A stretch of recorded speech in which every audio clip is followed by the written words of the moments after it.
bonsoir. Bonsoir, vous allez bien? Ça va et vous? On fait aller. De quoi parlons-nous ce soir? En attendant Beaujongle, Oui, de qui? par Olivier Bourdeau. Le thème, C'est du drame. le nombre de pages, 170, l'année de parution, 2016, et enfin la maison d'édition. Finitude.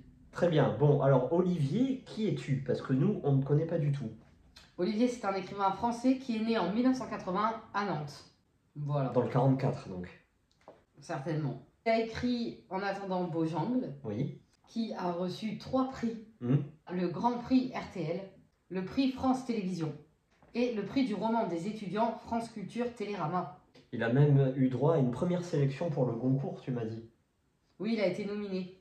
Que dire ce livre? En 2021, il a été adapté en film avec Virginie Efira et avec Romain Duris. Je ne l'ai pas vu personnellement.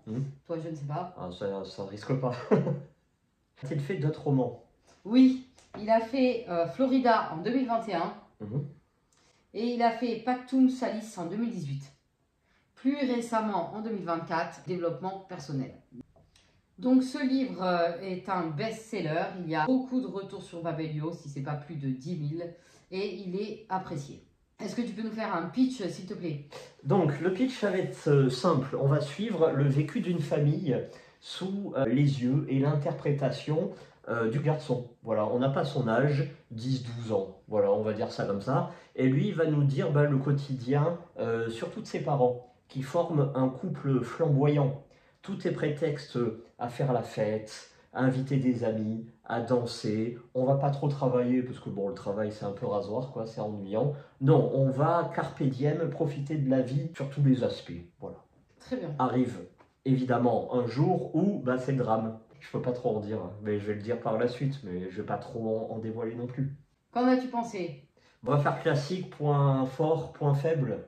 On va commencer par les points forts, parce que c'est là où il y en a le moins.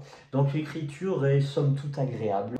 Il y a de la recherche. Par exemple, dans chaque dialogue, il y a des rimes. Différentes rimes. Voilà, c'est assez cool. Le format est plutôt court, comme tu l'as dit, c'est moins de 200 pages. Voilà, il n'en fallait pas plus. Et surtout, il y a une bonne atmosphère. Voilà, parce que c'est festif, hein, évidemment. Il y a de la danse, il y a de la musique. Un bal, hein. Voilà, bonne atmosphère. L'ambiance est riche, c'est des bourges ou pas? Au début.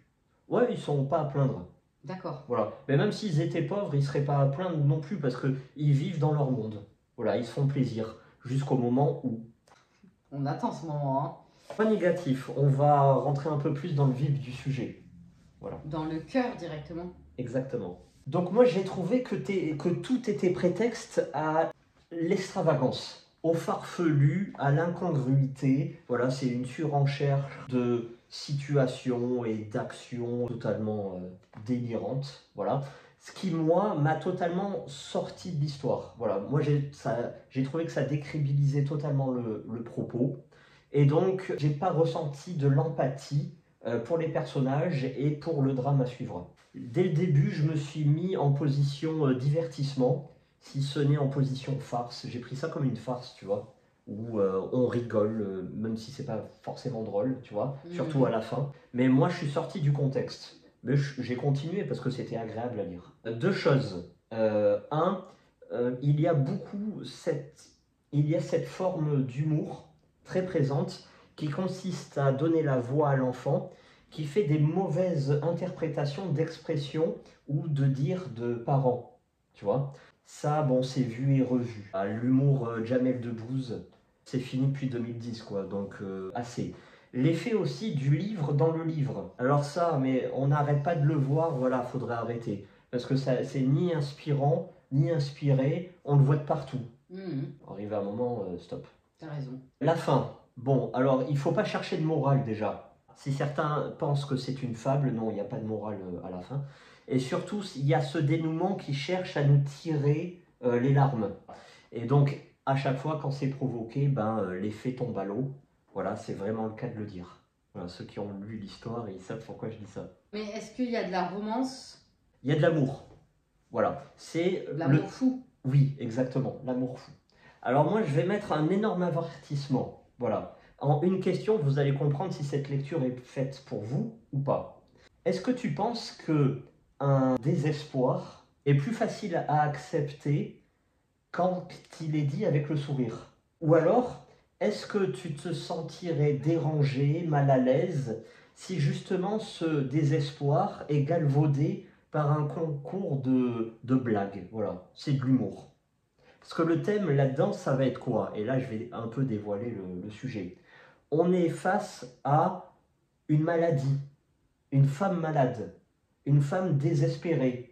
Et toute cette maladie et cette souffrance va devenir prétexte à faire la fête, à des cocktails, à des parties, à de l'humour, à des Pour blagues, lui faire etc. oublier sa maladie, non? Oui, mais arrivé à un Pour moment, lui faire vivre autre chose. c'est mettre le turbo pour mieux foncer dans le mur. Donc, moi, comme je t'ai dit, j'ai été très distancié dès le début par rapport à cette lecture-là. Certains vont trouver ça fantastique, très poétique, cette façon de détourner le malheur, tu vois. Mais certains, qui peut-être sont malades, peut-être connaissent cette maladie-là, c'est une maladie d'ordre mental, je pense qu'ils vont être foncièrement touchés et pas de la bonne façon. Parce que c'est triste, mais de la mauvaise façon, tu vois. C'est qu'une femme qui souffre, qui appelle au secours, et qu'est-ce qu'on lui fait? Ben, on la fait rire pour oublier. C'est un peu gênant. Pour certains, ça va être très gênant. Oui, donc il y a cette fin, comme tu dis, Oui. là, très discutable. Ouais. Mais il faut préciser que ce livre est inspiré d'une histoire vraie. Donc là, j'ignore totalement à quel pourcentage c'est vraiment véritable. Oui. Voilà. Parce qu'il y a cette fin, beaucoup d'interprétations, pareil. Moi, j'ai trouvé ça, c'était très égoïste. C'est de l'égoïsme détestable, j'ai trouvé ça. Là aussi, la fin, elle m'a pas emballé du tout. Bon, d'accord. Bon, en gros, cette lecture ne t'a pas plu. Non. Bon, j'ai pas compris l'engouement. Voilà. C'est pas un mauvais livre. Il se lit du début jusqu'à la fin d'une traite. L'écriture est agréable, comme j'ai dit. Il y a une bonne ambiance. On peut comprendre qu'il y ait des thèmes forts là-dedans. C'est tiré d'une histoire vraie, donc est-ce que je suis là pour juger ou pas? Non. Et cette histoire vraie se passe dans un zoo, si je dis pas de bêtises. D'accord. Donc moi, est-ce que j'ai trouvé ça passionnant? Pas du tout. Après, il faut bien penser à un truc. Il y a eu un tirage initial de 50 000 exemplaires. Rien que le chiffre prouve que c'est écrit pour le très très grand public. Parce que pour vendre 50 000 exemplaires, il faut vraiment y aller. La norme, c'est pas 50 000 en tirage initial. Hein. Ouais. Très très loin de là. Hein. Un tirage initial au-delà de 10 000, vous êtes déjà une star de l'écriture, quoi. Donc là, 50 000, bon, alors soit il a bénéficié de quelques contacts, soit la maison d'édition a voulu lancer un grand coup. Il y a eu un matraquage marketing là-dessus incroyable.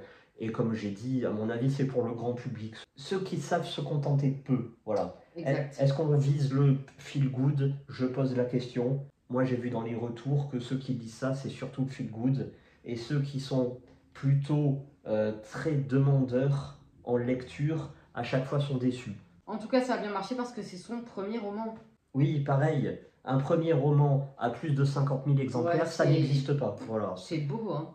Je le dis. Parce que je connais ce ça milieu n'existe pas, mais et ça ce rend du domaine. rêve quand même. T'écris un premier roman, bam, 50 000 exemplaires. C'est bien. Faut pas oublier ce tirage initial. Ça veut dire que si tu fais un très bon bouquin, c'est tiré à 3 000. Ça marche. Puis à 10 000, ça marche. Puis à 20 000, etc., etc. Tu vois, ça enchaîne les parutions. Là, c'est compréhensible. Quoi. Voilà, là, c'est compréhensible. Parce qu'il ne faut pas oublier que de 0 à 1000, c'est un pourcentage. De 1000 à 10 000, c'est un pourcentage, un autre. Et plus de 10 000, c'est un autre. Voilà. Mais là, plus de 50 000 tirage initial, bravo. Eh bien, très bien. Bah, écoute, une petite note. Moi, je lui mettrais 5 sur 10. Voilà. 5, c'est parfait. Si vous le trouvez en bibliothèque gratuite, allez-y. Bon. Allez, merci beaucoup. Merci et bonne soirée. Passez une bonne fin de semaine.